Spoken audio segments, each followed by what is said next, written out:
आज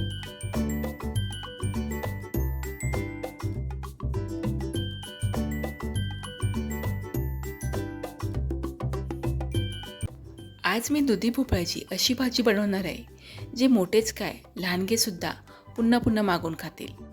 आणि ज्या दुधीच्या साली आपण फेकून देत असतो त्याच दुधीच्या सालीपासून झटपट बनणारी चटपटीत चटणी पण बनवणार आहोत. त्यासाठी हा व्हिडिओ शेवटपर्यंत बघा. दुधी स्वच्छ धुवून त्याचं साल काढलं. साल काढताना ते थोडं जाडसर काढलं आहे म्हणजे चटणी बनवायला उपयोगी पडेल. त्यानंतर दुधी मी कापून घेतला आहे, पण दुधी कापताना मी त्याचे एकदम पातळ फोडी केल्या आहेत आणि दुधीचा जो मधला कापसासारखा भाग असतो तो मी काढून टाकला आहे. पहिल्यांदा दुधीच्या भाजीची तयारी केली. त्यासाठी दुधीच्या फोडींना चवीनुसार मीठ, छोटा पाव चमचा हळद आणि छोटा 1.5 चमचा मिरची पावडर घातली. त्याबरोबरच अर्धा चमचा बेसन घातलं. इथे पाव किलो दुधीच्या फोडी आहेत, त्यासाठी फक्त अर्धा चमचा बेसन पुरेसं आहे. आता हे मसाले आणि बेसन दुधीच्या फोडींना चांगलं चोळून अगदी व्यवस्थित लावून घेतलं आणि आता यावर झाकण ठेवून एक 15 मिनिटांसाठी हे मसाले चांगले मुरायला ठेवून दिले. आता दुधीच्या फोडीमध्ये मसाले चांगले मुरेपर्यंत आपण चटणी बनवून घेणार आहोत. त्यासाठी मी एका छोट्या कढईमध्ये 1 चमचा तेल घातलं. तेल चांगलं गरम झाल्यावर त्यामध्ये 10 ते 12 शेंगदाणे घातले आणि ते एखाद्या मिनिटांसाठी मंद गॅसवर परतून घेतले. त्याबरोबरच अर्धा चमचा चणा डाळ आणि अर्धा चमचा उडीद डाळ घातली आणि डाळींचा थोडासा रंग बदलेपर्यंत डाळी परतून घेतली. आता डाळीने शेंगदाणे चांगले खरपूस भाजलेत. ते कढईमध्येच एका बाजूला काढून घेतले. त्यामुळं त्यामधलं तेल सगळं निथळून कढईच्या खोलगट भागामध्ये येतं आणि त्याच तेलामध्ये अर्धा चमचा जिरं आणि 4 लसूण पाकळ्या आणि 2 हिरवी मिरची घातल्या. आता हे सगळं एखाद्या मिनिटांसाठी परतून घेतलं. लसूणचा थोडासा रंग बदलला की त्यामध्ये शेंगदाण्याने डाळी मिसळून घेतल्या आणि सगळे एकत्र करून पुन्हा एकदा 1 ते 1.5 मिनिटांसाठी छान परतून घेतलं. आता यामध्ये आपण जी दुधी साल काढून घेतली ती दुधीची साल घातली. त्याबरोबरच बारीक चिरलेली थोडीशी कोथिंबीर घातली आणि चवीनुसार मीठ घातलं. तुम्हाला जर चटणी थोडीशी टँगी हवी असेल तर इथे चिंचेचा छोटासा तुकडा घालू शकता. दुधीची साल थोडंसं मऊ होईपर्यंत म्हणजे 2 ते 3 मिनिटांसाठी छान परतून घेतले. या चटणीमध्ये तुम्ही शेंगदाण्याच्या ऐवजी सुकं खोबरं पण घालू शकता. आता हे सगळं मिश्रण चांगलं परतून झालं की थोडा वेळ थंड करून घ्यायचं आहे. आता हे मिश्रण छान थंड झालं आहे. आता हे मिक्सरमधून मी पाणी न घालता जाडसर वाटून घेतलं. या दुधीच्या चटणीमध्ये पाण्याचा अजिबात वापर न केल्यामुळे ही चटणी 2 दिवस फ्रीजमध्ये आरामात टिकते. आता ही दुधी चटणी आपण चपाती, भाकरी किंवा वरण भाताबरोबर खाऊ शकतो. आणि ही चटणी इडली, डोस्याबरोबर पण खूप छान लागते बरं का. फक्त यामध्ये थोडंसं पाणी घालून आपण जशी खोबऱ्याची चटणी करतो तशी थोडीशी पातळ करून घ्यायची. तुम्ही यापूर्वी कधी दुधी चटणी बनवली आहे का?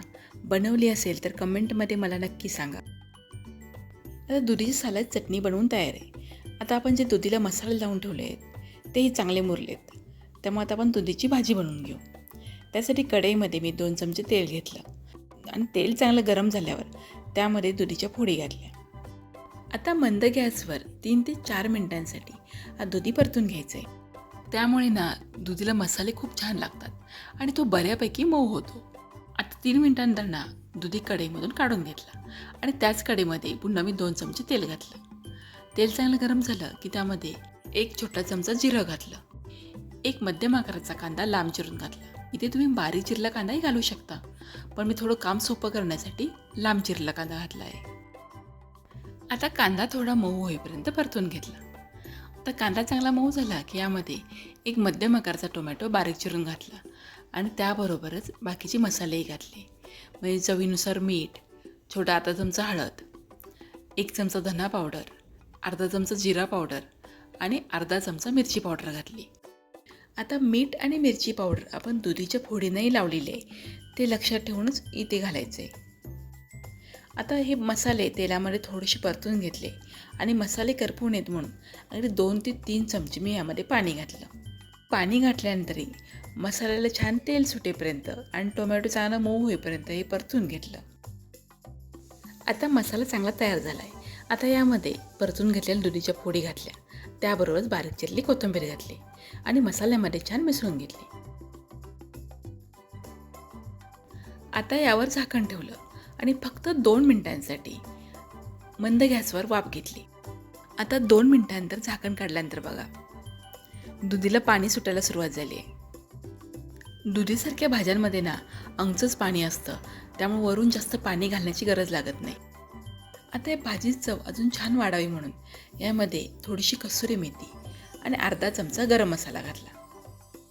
आता हे मसाले भाजीमध्ये पुन्हा एकदा चांगले मिसळून घेतले. आता ही भाजी बनवताना ना शक्यतो जाड बुडाची कढई घ्यायची, कारण यामध्ये आपण कमीत कमी पाण्याचा वापर केला आहे, त्यामुळं भाजी तळाला लागू शकते. दुधी आपण सुरुवातीपासून आत्तापर्यंत 6 ते 7 मिनटं छान परतून घेतला आहे, त्यामुळे 80 ते 90% दुधी शिजलेलं आहे. त्यामुळे मी सगळ्यात शेवटी यामध्ये पाववाटी पाणी घातलं आहे, ज्यामुळे दुधी जर कच्चा कुठे राहिला असेल तर तो शिजला जाईल आणि भाजी एकदम कोरडी होणार नाही, थोडीशी लपलपीत होईल. आता कढईवर पुन्हा एकदा झाकण ठेवलं आणि 2 मिनिटांसाठी मंद गॅसवर वाफ घेतली. 2 मिनिटांनंतर बघा, अशी मस्त लपलपीत दुधीची भाजी तयार आहे. या भाजीमध्ये आपण पाण्याचा वापर खूपच कमी केला आहे. फक्त तेलामध्ये परतून आपण हा दुधी शिजवून घेतला आहे आणि त्यामुळे ना या भाजीची चव कितीतरी पटीने वाढते. तुम्हाला ही दुधीची भाजी कशी वाटली? तुम्ही अशीच बनवता का? कमेंटमध्ये नक्की लिहा. व्हिडिओ पूर्ण पाहिल्याबद्दल धन्यवाद. व्हिडिओला लाईक आणि शेअर करा.